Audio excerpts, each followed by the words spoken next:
Are you tired of watching shows that only give you general social media theory and expect you to figure out how to apply it to your own industry? Join us for this week's episode of Social Chatter, the industry's longest-running social media marketing news talk show. Not only will you learn the latest breaking news, but you'll also gain practical advice on how to apply it. Now here's your host, Christian Karasevich.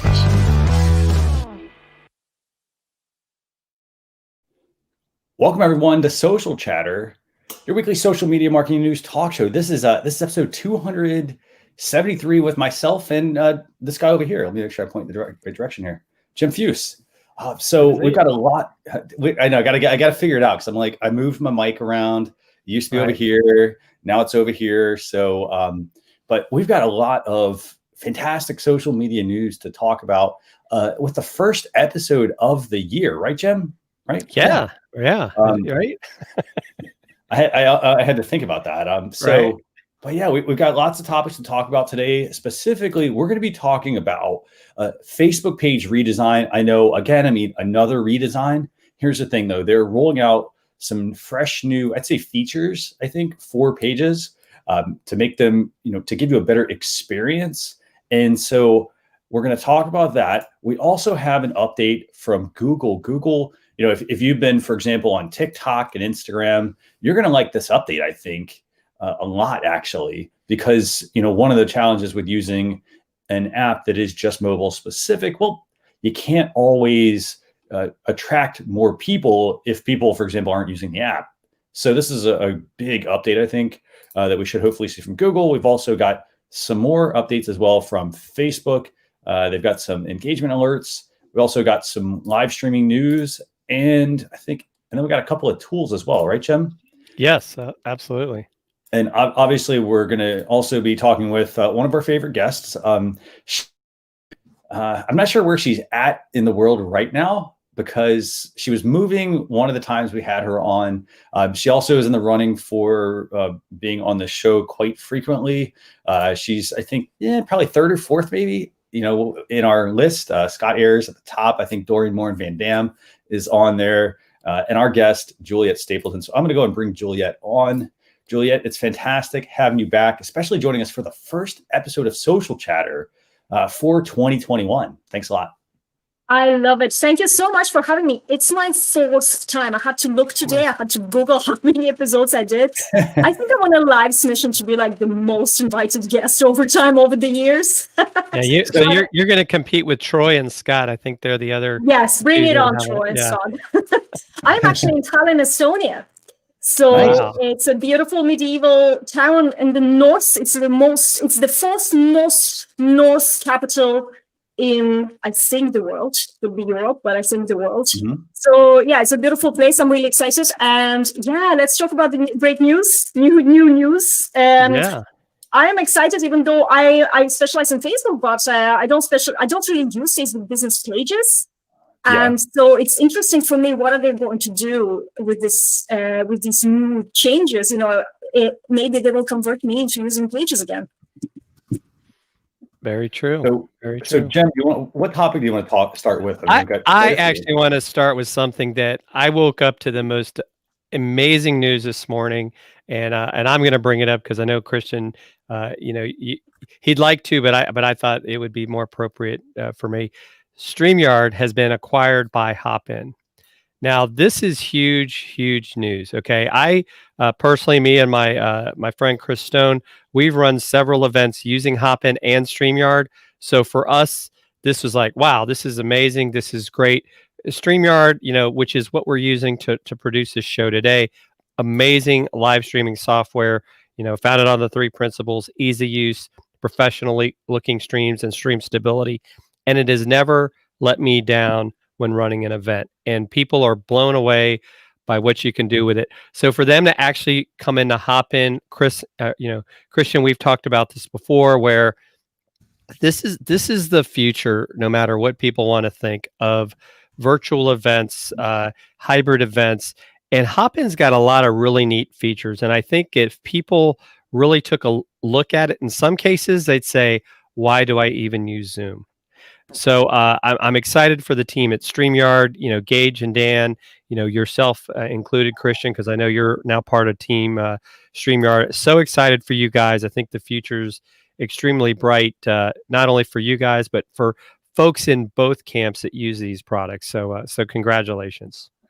Thanks. And I'll also say, just to your point, you mentioned about the stability of streaming. Like for the past couple of years, I've been running Social Chatter from around the world. And Jem, you can attest to this because you've been there with me on that ride, on that journey. And, the great thing was I was in a place where I had really good internet and I didn't have to worry about the service going down. I was able to be in a place that, maybe their internet was okay and the service worked fantastic. I was able to host my show every single week on StreamYard. And so, and I experimented with quite a few platforms well before that. And there were always little challenges. Like sometimes it would be like, well, hey, I need the hotel to upgrade my internet or things like that, because they would be blocking, any sort of streaming. And when I moved to StreamYard, everything just clicked.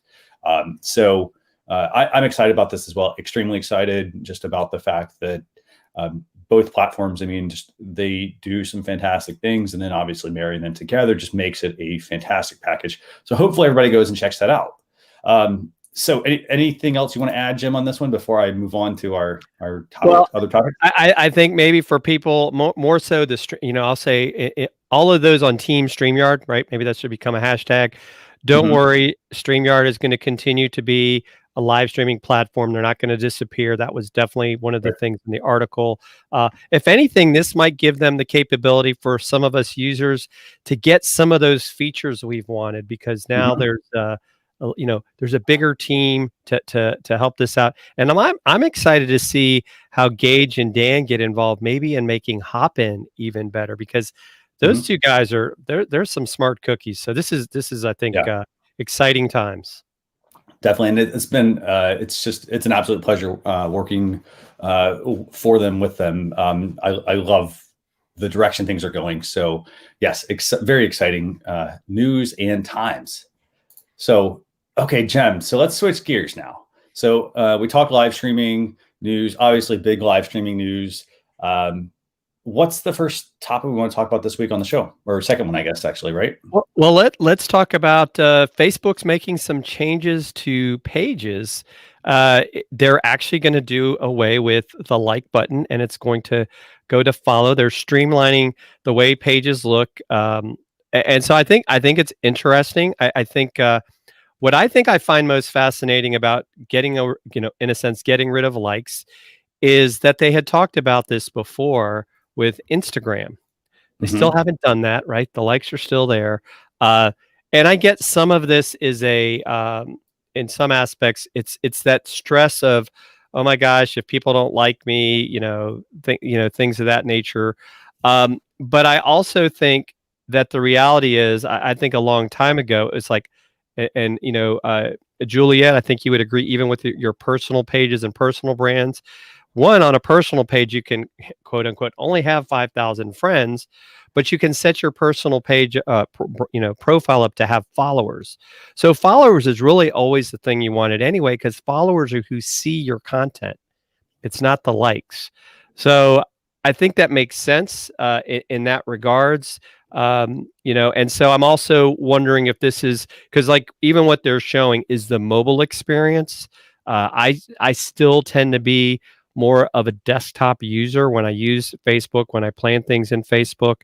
So I think it's a good move. I'm sure there'll be complaints, but I think they were kind of headed this way anyway when it came to to likes and follows, when it came to actually following a page. So following a page, right, that's going to be there, and then when it gets to, I'm sure we'll still get to have reactions to post, which I think is what sometimes is really a true measure. And what do you think, Juliette? Well, I think, first of all, let's just talk about what's likes and what's followers on Facebook pages. It's a little bit different. You can come to a personal profile and you can choose to follow them. I have never seen an option to follow a business page. It's only like.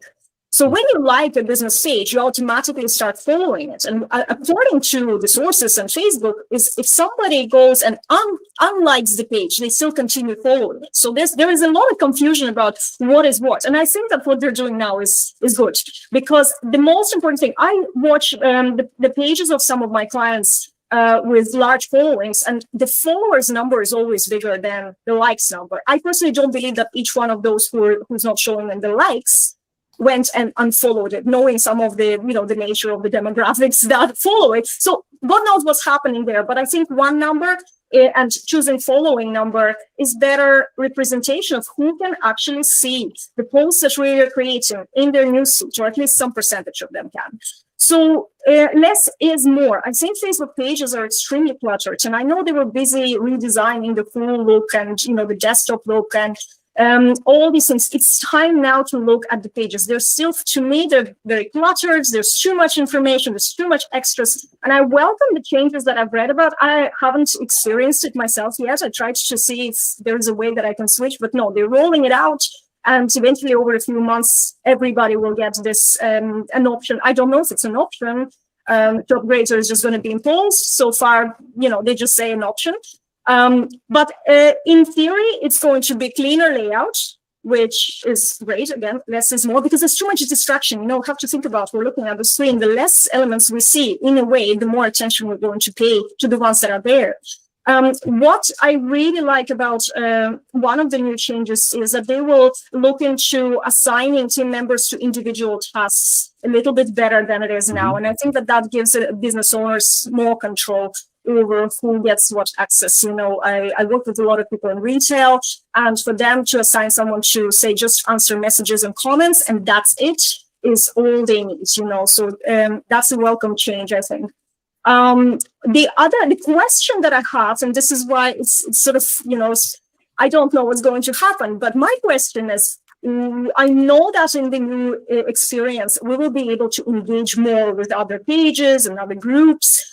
When a page engages with comments on, say, another page, those comments will be bumped up. So there's more visibility, and that encourages even businesses like myself who use their personal brands. My business page is under my name as well, to be visible, in different ways and connect to people. Will we be able to more actively reach out and connect to individual users? I'm not sure. Facebook was very cagey about it, because obviously that's organic marketing and they don't have a way to monetize organic marketing. But I think that if they sort of loosened the grip a little bit, it would make people like me, who's using personal profile for lead generation, for connecting to people, it would encourage me to take these organic strategies and use them on pages, and then add retargeting and actually add ads to what I'm doing. So we will see. But so far, I have a very good feeling about it. Yeah, and I think another thing that's interesting, and I had not really, if you want to say, used this before in a sense, but now, because I've seen this a couple times, if you have a business page, you're like, oh, would you like us to kind of create this news feed, I think based off of some of the things you were connected to, which I guess goes back to, there used to be this feature that you could, basically have this way you could follow other business pages and go into, it's kind of behind the scenes, but that was an easy way to interact with the other pages you followed, and they did away with that, and that was very frustrating. So I'm curious to see how that works, because it's kind of to your point, is my page newsfeed those businesses that I'm following only? And then I guess as someone that's maybe managing multiple pages, is that going to be, how is that going to work, right? Am I going to have to be switching between page profiles to say, okay, now I want to do this feed, that feed?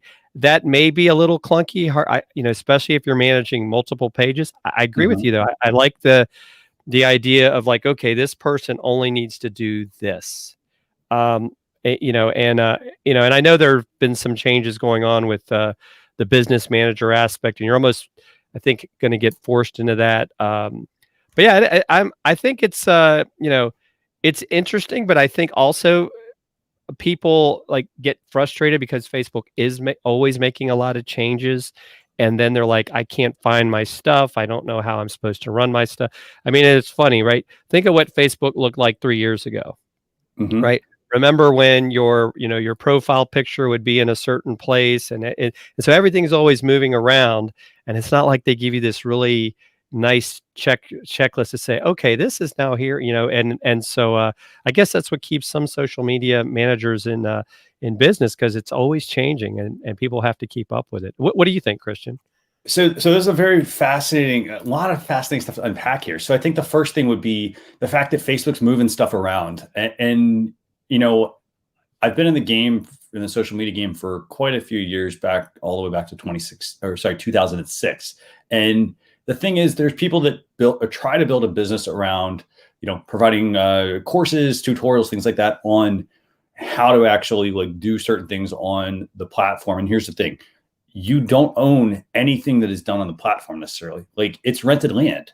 So if I'm like the social media manager, for example, my job would be necessarily posting, for example. That might make more sense than let me try to actually make a course off of something like this, because then it creates way more work for you, first of all. But at the same time, it's not actually you can't, that's really hard to monetize, because there's no way, people that want to learn how to do something, if something's always changing, you're going to also then be basically like a dog chasing your tail all the time, because the platform is always changing. And that's what Facebook wants. They want to make the site sort of dynamic, to where it's, I'll say dynamic. They want to always be changing the site so that they're testing it and trying to improve that experience. So I wouldn't get too hung up on, oh, well, let me now update my courses and tutorials, things like that. I actually would say you need to pivot to something else for work itself, whether it's, just being an ads focused person, or just being a social media manager, and not worrying about all those little nuances, because people are going to get hung up on that.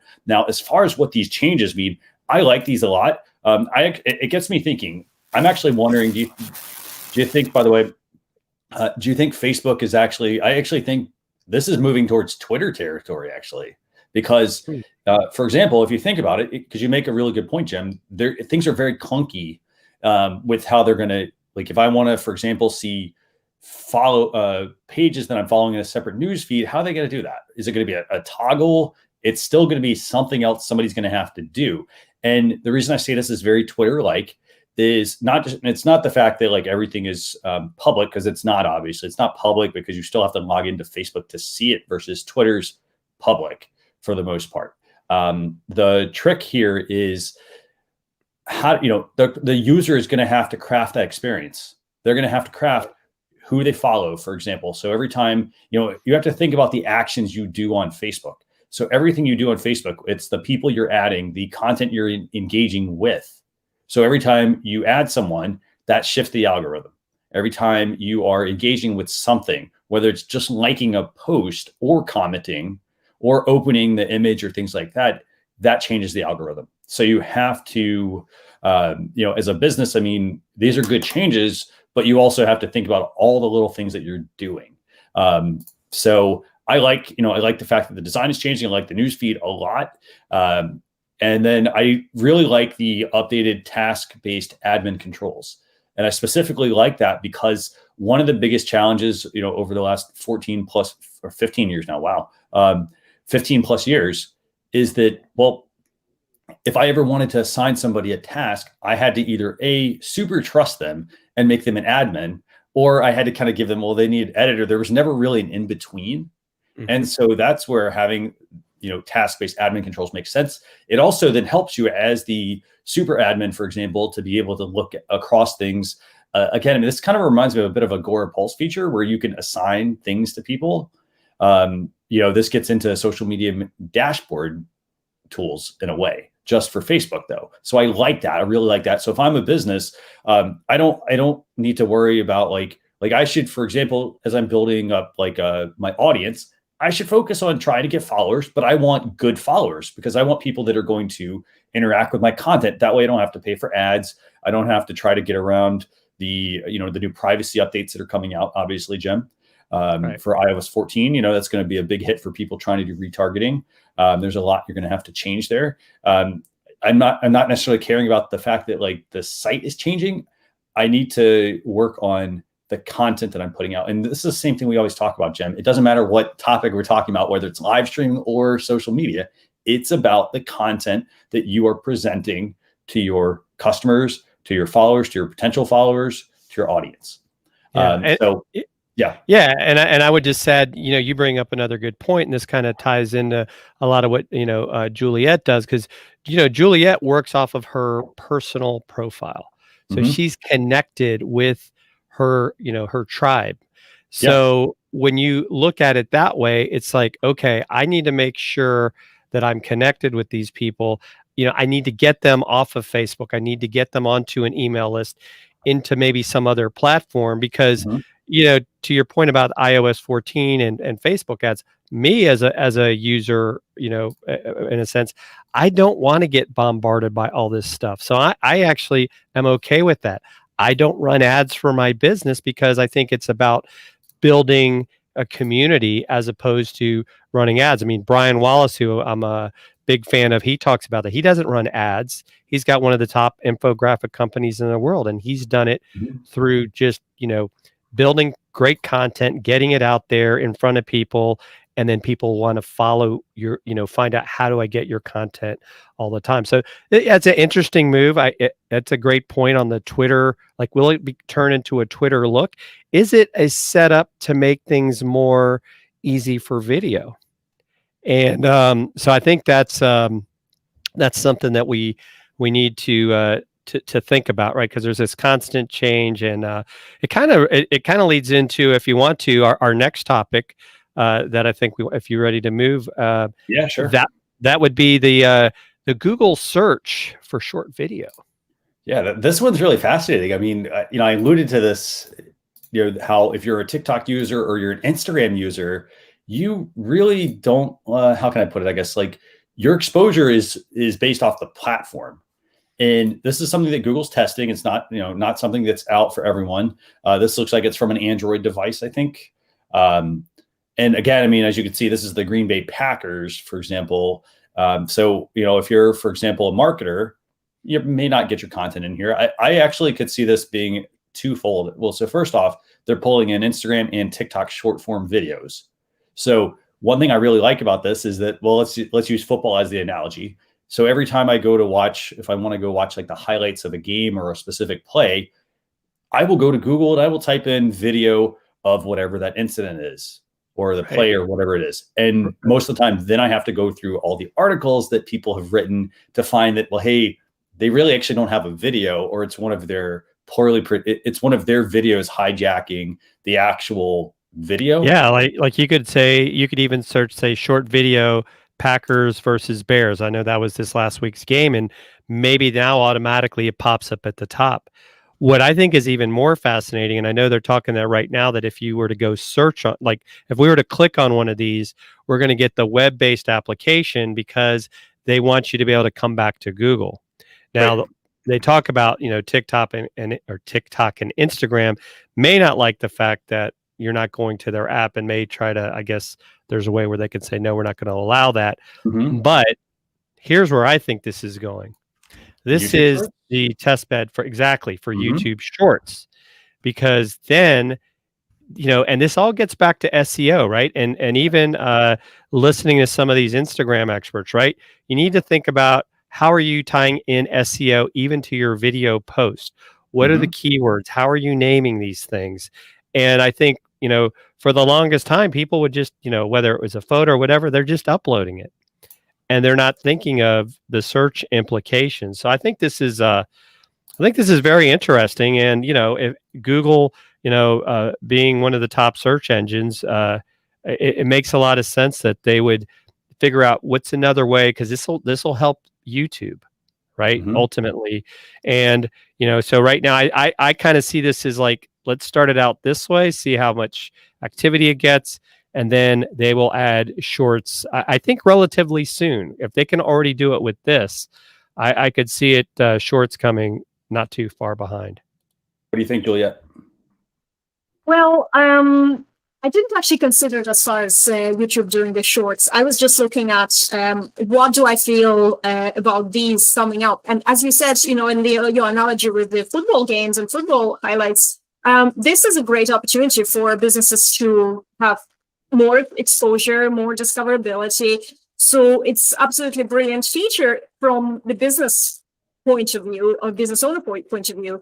The question if the platforms will say, no, you can't take the content from our platforms. I think that this is a little bit myopic in a way, because, if I went on Google and I saw, say there was some sort of brilliant short video from Instagram, then I saw another one from Instagram, I'm just going to join Instagram and look for more content there and binge on it, So you are actually driving more traffic to the apps. And then if it's such a good piece of content, that will, first of all, it encourages us to create better quality content if we're more discoverable outside the apps. And then the experience being on the app is improved.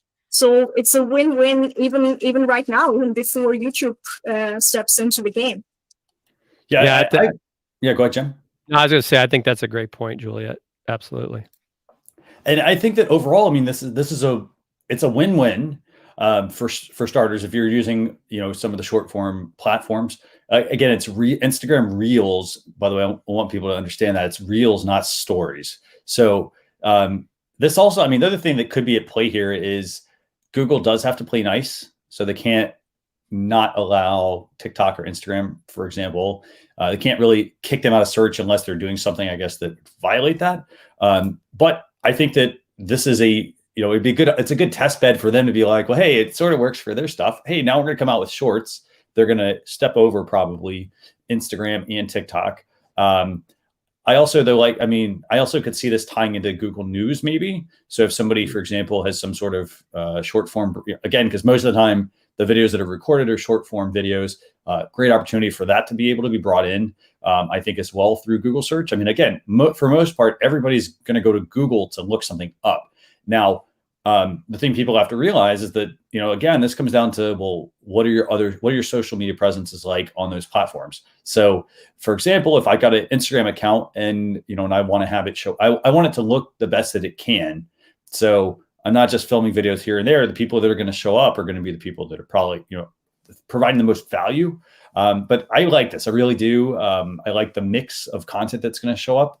I also then would like to even see one step further. Obviously, YouTube Shorts showing up there would be great. Then you have YouTube videos that show up. And obviously, you can see the prioritization here. Shorter, medium size, or at least engaging video content, and then actual written content. So written content seems like it's going to get deprioritized here a little bit based on the preferences that people are looking for. So you kind of have to think about it like this. When you're designing anything that you're making, what kind of content do I want to put out there? I mean, it's a repurposing model. If I'm going to put out a video, that could become a blog post, and then it can be repurposed into short form content. And you want to be hitting all of these different areas with your content. So don't just do it in one place. Think about it and say, hey, you know what? I need to have them in these other places as well.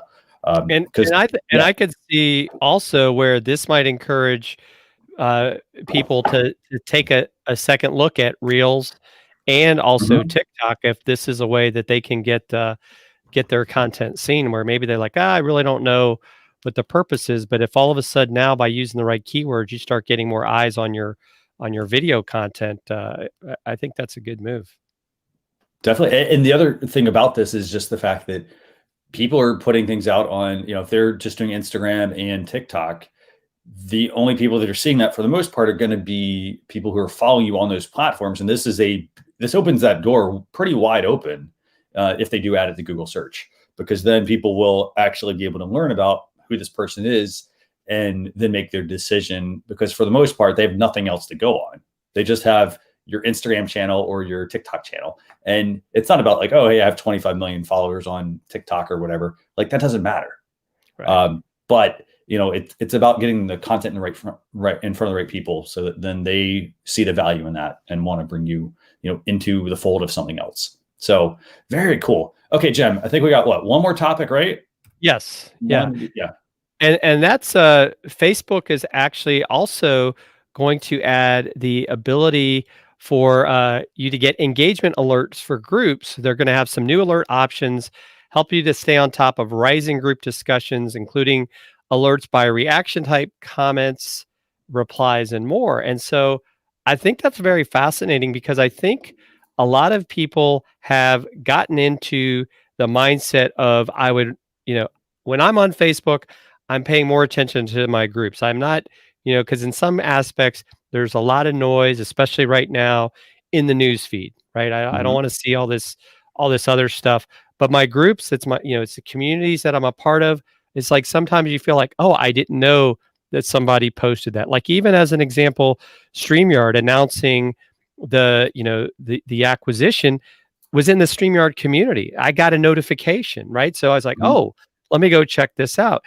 That's the type of community I want to know when things are going on. I want to know that, maybe there's a new, something new for the community to use, or somebody's doing something well. So I think this is good. I think the challenge has always been, it's that whole notification thing in general, right? We can get overwhelmed. I mean, how many of us turn notifications off on our phone for a lot of these platforms? I know personally, if it's on my phone, I pretty much have most stuff turned off because I don't want my phone, blinging all day long just for, meaningless stuff. So I think this is a good feature. I think this will, it'll be interesting to see what those alerts people create out of this. Yeah, this is a really nice feature. I will say, I mean, I'm looking at these alerts that are here, and there's a couple that really stand out to me. So for starters, the keywords are important. So you want to put in, don't focus on just the positive, for example, of things. You want positive and negative. So you want to know, for example, if somebody's, if they're really angry about something, and then that gets me into the reactions here. So for example, I want to have the angry part on. I want to have that on for a post. I actually want to have that on in my group so that, for example, if there are, let's say and let's use a percentage. Let's say Facebook says like, hey, there's 10% of the people that are really angry about something. Then what I need to consider doing is checking out that post because maybe there's something I need to respond to. So that's important, I think. Obviously, like the keywords are important as well, so that, if your brand is getting mentioned, or maybe if you have a hashtag, use that as a keyword as well. Or if there's certain words you want to block, you actually need to go in and do the moderation of that. So I definitely would recommend using these engagement alerts. What do you think, Juliette? Good feature. I know, obviously, I know you're primarily about a profile, but what do you think? Profile, and then I bring people after they pay me, I bring them into the group, and that's where I serve them. So I kind of use Facebook fully. I don't buy into this, rented land, because while it's here, I'm going to use it 100%. And then I have an email marketing. And so, I keep the email addresses anyway.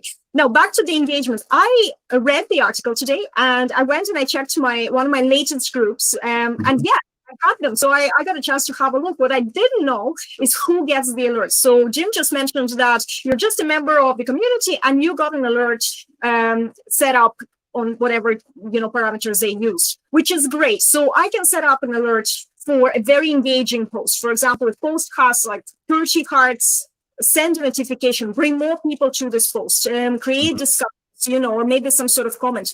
I also want to see negative alerts, but this is where my question is. I didn't see whether there was a setting like this is an alert only for the admin, because I want to monitor negative reactions. I don't want necessarily my community to know that there's a post with a negative reaction. I want to be the one to know, so I'll go in and, kick them out if I need it, right? Yeah.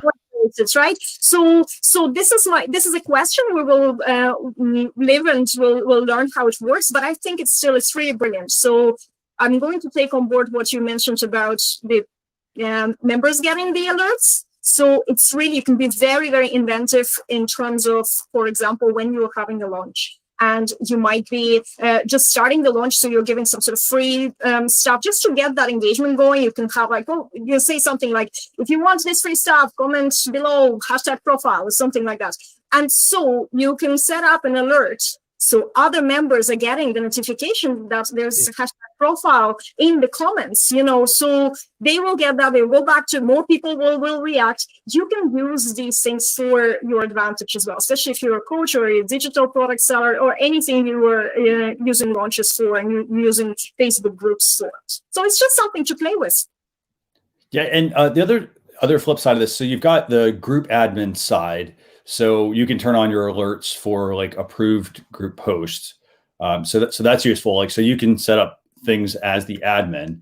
I like this feature for both sides. I mean, I think that if I'm an admin, obviously I need to know, like, for example, if a post is getting certain, it could apply like globally to the group. If there are certain posts that have certain sentiment happen or certain reactions happening, I need to know about that, or certain keywords that are used. That's stuff that I need to know about, because I will say, I mean, groups are, they're a lot of work. There are people that say like, hey, it's very easy to manage a Facebook group. And it's not. It's not easy, because there's always like the search, for example, like you'll get the same questions a lot of times. Some people will see things, other times people will not see things, or they'll respond later on, so I think having these alerts would be very useful, I think, across the board. Like maybe if because again, I mean, if there was a way for me in a group to be notified, for example, if I joined the group, maybe this needs to be part of the onboarding process, Jen, like when somebody joins a Facebook group, don't just ask them questions, but then also let them set those engagement alerts right off the bat. For example, if I'm a member, let me set, if there's posts that get a certain type of reaction, I could say, turn notifications on for this, turn them off for this, things like that. Because again, I mean, it's you're sort of the puppeteer if you think about it. Like if you turn on, or Facebook is, if you turn on these features and you're like, hey, I want to see all the negative stuff. Well, the negative stuff can then kind of send you down that rabbit hole of like, well, hey, I'm going to be very negative as well, or I'm going to be very positive on something. So I like the fact, though, that you get alerts, or at least have alerts to be able to kind of work through this, keep on top of important updates. And then this also gets you out of the whole ads model a little bit too. Obviously, they want you to use ads, but I think that this makes a lot of sense. So anything else you all want to add on Facebook engagement alerts? I don't think it is available for the users, to be honest. So I just was checking a couple of groups that I'm in to see if there's a way that I can go and tune them up. So I think that so far it's just the admin. Yep, it's just the admin. Things up, yeah. But yeah, let's wait and see. I think it's brilliant for organic marketing. If you're driving your traffic, either from the page or from personal profile into the Facebook group, and that's where the most magic happens. If that's your model, that's your funnel. It's a brilliant opportunity to create more engagement, because creating engagement in groups is a challenge. Moderating groups is one challenge, but creating engagement and getting conversation going, it's a challenge, and it's an exhausting one as well sometimes. So the more we do, the more we can use tools that actually drive traffic to quality content inside our groups, and we benefit firsthand from it. Right. Definitely. So Jen, do you want to move into to Act 2 real quick here? We've got let's do that. We've got some questions for Juliette. So Juliette, first question is, how do you use personal branding to attract more clients to your business? I love this the whole idea of using a personal brand for business. It's all about trust. And I think last time when I was here, or maybe a couple of times ago when I was here, I also spoke about people buy from people. People trust people more than they trust brands. The classic example of somebody leveraging their personal brand is Steve Jobs. The vision, the full image of him, and he sort of copped on very early. Well, not too early, but he copped on at some point how media and his personal brand can add so much benefits to promoting Apple as a company. And we've watched the journey, and you know what? Since he's gone, it's not the same. Not for me. It's not, I was never a huge fan, but it's just, even me, I can just say, yes, there was a figure, there was a mission, there was a personal vision. We inspire each other. People get inspired from other people and their ideas. So bringing that into your business is such an amazing thing you can do. And I know not everybody, wakes up in the morning and thinks, I'm a social leader. But when you're sharing how you see the world, you're becoming a social leader, right? When you do it regularly, and everybody has the right to do this. And if you add a little bit of that to your business, your connection with your audience can grow massively. I will give you an example of one of my clients. She is a boutique owner. She has a boutique in Ireland. And when COVID struck in March 2020, everything closed down. She was doing a few live videos already. And what she started doing is regular live videos, but not just showing what she has in her boutique. There was days when she would have a little book of quotes, and she would share the quotes that she really liked. There was the other days when she was sharing about, how she sees the folk concept of the folk. And the comments that she was getting and the amount of business that she was getting, the comments were, "You're doing more for this country than the government." That's the connection you want. People get so attracted to you. And yes, there will be an amount of people who will come and follow you. I call them the unicorns. They will never buy from you, but they create the engagement. They bring more eyes to your content. So just showing up and adding some personal insights, not personal life, but your worldview, the way, how can you inspire? What can you say to inspire others? And I'm sure everybody can. That's what we do in life, I think. So that is what I think that's the magic to using personal brands to add more clients to your business. Very cool. So Jim, next question. Yeah. So Juliette, how do we get more visibility by strategically engaging with our followers?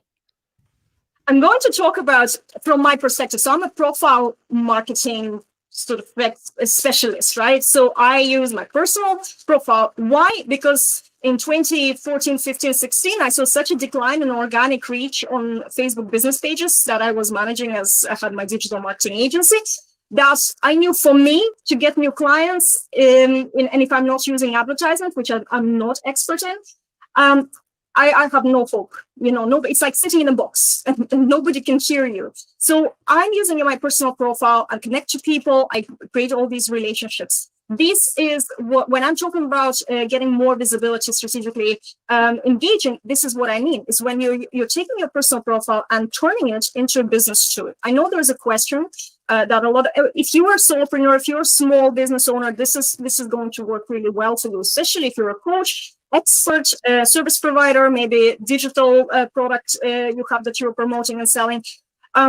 If you are using your personal profile, you can reach out actively. Pages can't do that. You can reach out, send friend requests. Don't worry about the 5,000 limit. You don't have to be connected to all these 5,000 people at the same time, right? So I every day delete a few people from my list and I add more people to my list. I have a criteria that I use adding people. So I am very targeted in the way who I connect with. Whether they're going to become my clients or not, my content will show, me engaging with them. So I have news feeds, I have friends lists. That's a great feature on Facebook. Friends list, you can add people to friends list based on where you found them. Maybe it was a Facebook group. You can create a friends list and add them to a Facebook group. And what friends lists do on the desktop version of Facebook is they offer you a mini newsfeed. So you can strategically spend a few minutes a day engaging with some of the posts, just posts from people who belong to this friends list. That makes your marketing so, the engagement in your marketing so strategic, and it doesn't take a lot of time, trust me. So within half an hour a day, you can actually be sort of tapping shoulders here and there all the time and staying on top of mind while producing quality content. Then gets these people to pay attention to you, and that's when you keep doing this daily. As I said, it doesn't take a lot of time, but over time it has exponential result and effect, and that's how you can do it. Great points. Fantastic. Let me see. I'm actually looking through the comments real quick. So this is a good question actually from Mona real quick, and then we're going to move into the tool time. But she says she thought it was against Facebook terms and conditions to do business on your business profile. I know. I'm just going to, I'm going to let Juliette answer this, and then Jem, you and I can chime in. So what do you think, Juliette? It is because I'm so excited. This year or last year, Facebook even updated their terms and conditions, right? And removed the phrase that you cannot use your personal profile for commercial gain. Right now, Facebook terms and conditions says that you will use your Facebook profile for personal use. What it means is it's very gray area, right? It doesn't mean that you can't talk about your business. Okay. You are not using any of Facebook tools to conduct business, to take transactions, to tap into Facebook's intelligence, and data and targeting. You're doing it all yourself. So talking about it, my husband is sick and tired of me talking about my business. That's what entrepreneurs are. They're obsessed about their business. So I am there 90% of the time I talk about my business. And so if I do that to my husband, I have absolutely the right to show up as Juliette Stapleton. This is me. This is exactly how I am on my personal profile. I've been doing that for 4 years. I know super successful coaches and consultants who use their personal profiles organically, have no problem talking about their business. When the conversation goes into actually conducting the business, taking the payments, and we're using tools way outside Facebook platform. So no, we're not breaching any terms and conditions by talking about our business. So Jem, what do you think? Anything you want to add to that?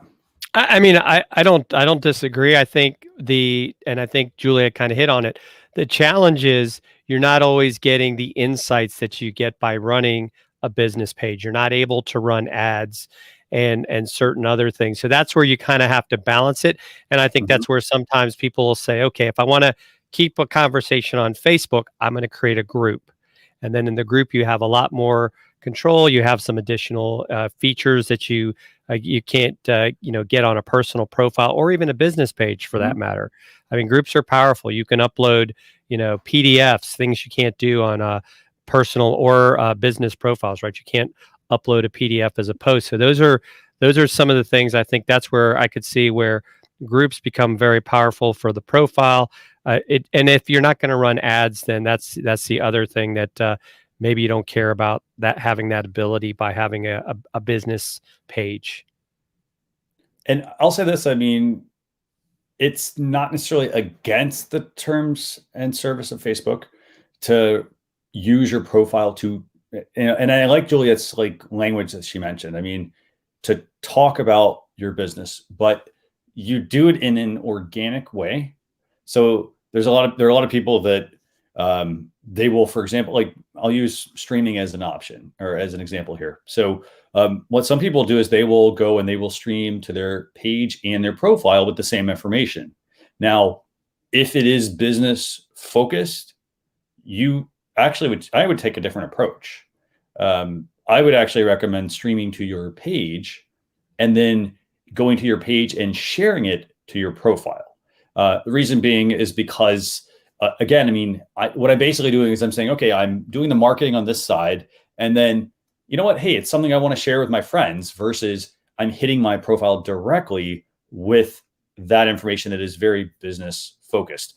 That's the stuff that Facebook doesn't necessarily like to see. Because to Juliette's point, I mean, it's about you build a relationship with somebody on your profile. And then as you're sharing things from your page back to your profile, it's seen as it's a lot less spammy tactic that people are doing. Juliette, I know it looks like you want to jump in there. I have to chip in a little bit because this is a very, very good point, and it's kind of common, especially with people who manage social media platforms. So they would work with pages, and if you share a video from a business page to your personal profile, very little people will see it. We're using our personal profiles because we have better reach. So what I would do I would stream if you absolutely need to stream on your business page, considering that not many people will see their life. If you are doing a lot of promotion, bringing people into it beforehand, and then you're going to promote afterwards, of course, that's one strategy. But really, I honestly, if you decide to use your personal profile, do everything on the personal profile, repurpose it. You can re-upload it. You can use tools like OneStream Live to stream the same video later on at later date on your business page. But I would use personal profile. There's no evidence that Facebook doesn't like us hitting our friends with business related stuff. My friends list, I mentioned the word targeted. My friends list is only people who are interested in some sort of way of finding clients on Facebook. So when you take your personal profile, you also have to step away with thinking that this is my personal, like my family and my friends. You have to create a strategy that turns it into a business tool. Yeah. So you're not against Facebook terms and conditions. It's just in your mind. It's now if you have a business hat on and you're going to step up as a thought leader in your industry, as an expert, and share value, and sometimes make some offers.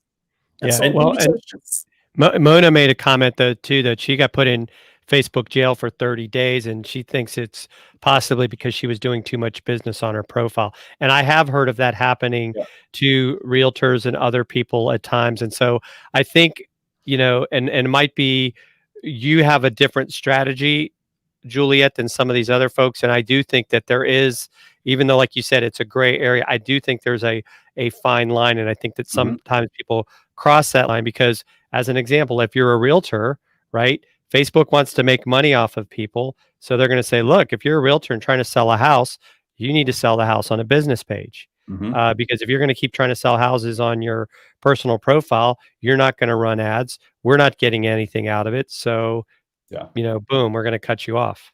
You have to also be very careful in, especially when it comes to the Facebook jail and your assessment. Why?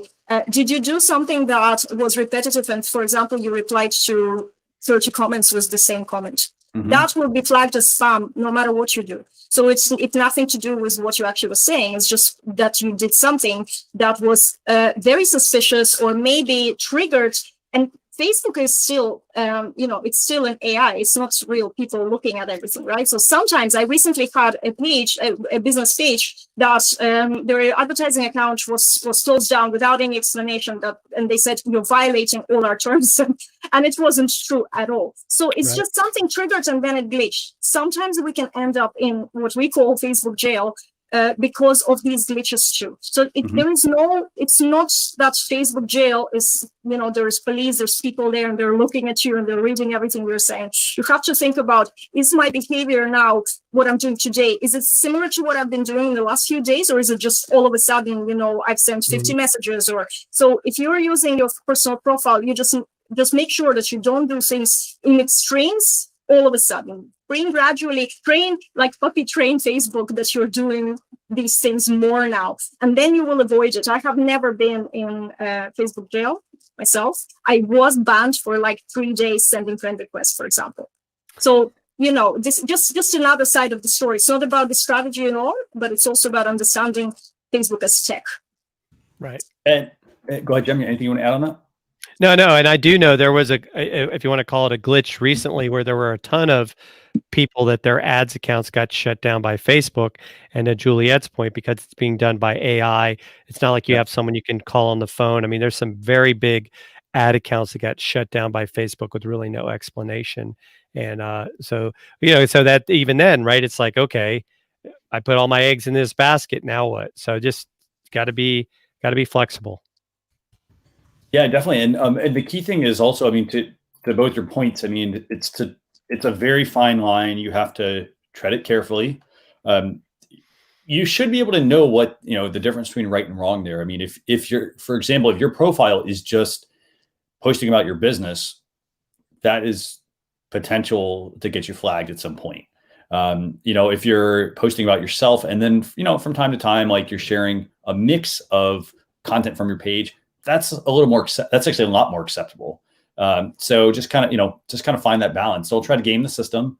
It's something that you will constantly have to work at. And if you do get put in Facebook jail, just take your time and, take the time, find the right places to go. So for example, Facebook's got a help community, fantastic place there. You can go there and look at what people have run into. You'll probably find people using the same terminology. So go there, ask your question, and you may find an individual that can help you, or there are Facebook moderators there as well. But and don't fall for the trick of, hey, there's a phone number you can call, because there really is no phone number to call. So you'll see a lot of people. May I give like a little analogy with Facebook that can put things in place? Facebook is not a networking event, right? Facebook is a house party. If you come to a house party and you start giving out samples from your business, or bringing your resumes, or giving out your business cards, what do we feel about these people who do that? There's a small percentage of people who insist on doing that. They're the ones who want to kick out of the party. Don't be that salesy person. Be yourself. That's why personal branding element here is so important. Is you're showing up as yourself. Yes, you're talking about your business, but you're talking about your business as who you are. Like I talk to my husband. I'm not, doing presentations for him. I'm just talking about out loud. So sharing your experience, sharing your insights. That's what it is. So house party. Let's party. Fantastic. Okay. So we got moving into Act 3 real quick here. We're going to be, about 5 minutes, right, Jem? So we're going to move into tool time. And this is where we like to share 2 tools that we think can help you as a business. It could be tools, it could be software. So that could be hardware, it could be software, just, fun little hacks, things like that as well. So Jem, what's the first tool you want to talk about today? It's called Q Prompter. It's an online teleprompter. Okay. It looks well, I mean, for those people that are doing like live streaming, right? Maybe you want to have some really key phrases that you want to make sure you hit during your run of show. So this allows you to use your browser, put it right up there, on your computer screen, up in a different window. So I think that's definitely, teleprompting is always, I think, something that people are looking for. It's that challenge of, being able to, you don't want to have to be looking down at something you wrote. So you want to get it into a spot that you can practice, having your vision on the camera and at the same time being able to see maybe what you're talking about. So I think this is a definitely a nice tool. It looks like fairly easy to use. Hadn't tried it yet, but I would be curious as like what I've seen with a couple of prompters. Like it's nice if you're able to time it right, but sometimes they'll like keep running and you feel like you're racing to keep the words in view. But but this also has you can, I think, use a foot pedal with this. Yeah, you can. Yeah. Which is pretty interesting as well. So if another reason to have a standing desk, a little harder to use a foot pedal when you're sitting sometimes. So I think this is definitely a tool worth checking out if you're looking to have an online teleprompter that seems relatively easy to use. And Q Prompter, it's free. So it's free. It's something you want to practice with. To Jem's point as well.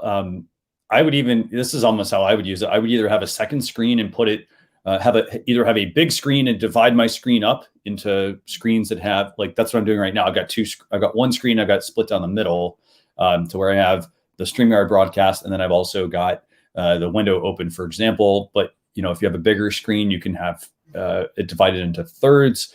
And even if you have like an iPad, for example, laying around, if it can use Apple's Sidecar, that actually is another way to extend your screen. You can move that information onto that screen as well.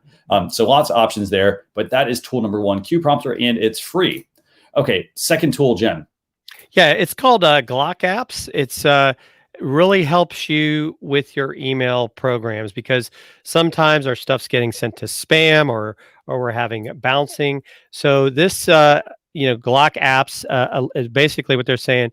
It's helping you get that email out of spam and into the junk folders or some that are never delivered. I know I've had this issue before. Maybe you had an issue with your website and for a short period of time, and then all of a sudden your email has been blacklisted, and you'll get these email backs that's saying your domain name has been added to some blacklist. And so then you've got to figure out, well, how do I fix that? So definitely worth checking into. It is not free, right. But I think, definitely, I mean, and they do have a free trial that you can try. But yeah, so it's got some analytics along with it, bounce tracking, things of that nature. So I think it's definitely if you're having issues with your emails getting through, this is, I think, a good tool. Definitely. And, and the other thing to remember about using a tool such as this one, for example, is the fact that over time, so email used to be, we'd send it out and people would open it and so forth. But now it's gotten to the point where email services are getting smarter. For example, Google, if you're sending emails to people, Google will, over time, I mean, they will stop putting the emails in front of you because you're not opening them. So therefore they kind of get relegated to, the folder that you never go check, not the spam folder, but like, one of the tabs or, for example, that are on your account and whatnot. So one thing to keep in mind there, that's where having a tool like this can help.